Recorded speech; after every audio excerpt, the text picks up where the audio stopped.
Welcome to the series Learning Korean with Stray Kids YouTube shows. Today, I will explain the sentence. 지금 왕청하는 거잖아요. This is from the video Winter is Coming. Because of copyright, I cannot show the clip. Let's start. The first word is 지금 This means now. The second word 왕은 means king. The third word is 정하는 This comes from the verb 정하다 which means to choose. When you add 는 to the verb 정하는 means choosing or deciding. Yes, like ing in English. The fourth word 거 has many uses, but in this sentence, it helps us talk about the act of choosing. It might sound repetitive in English, but in Korean, it's necessary. The last part is 잖아요. means, right?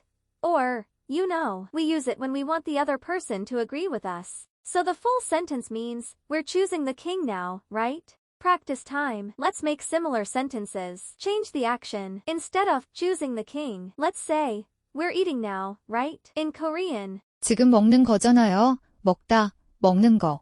잖아요. try it yourself. What do you want to say? Think of an action and use this pattern. 지금 버블 플러스는 거 잖아요.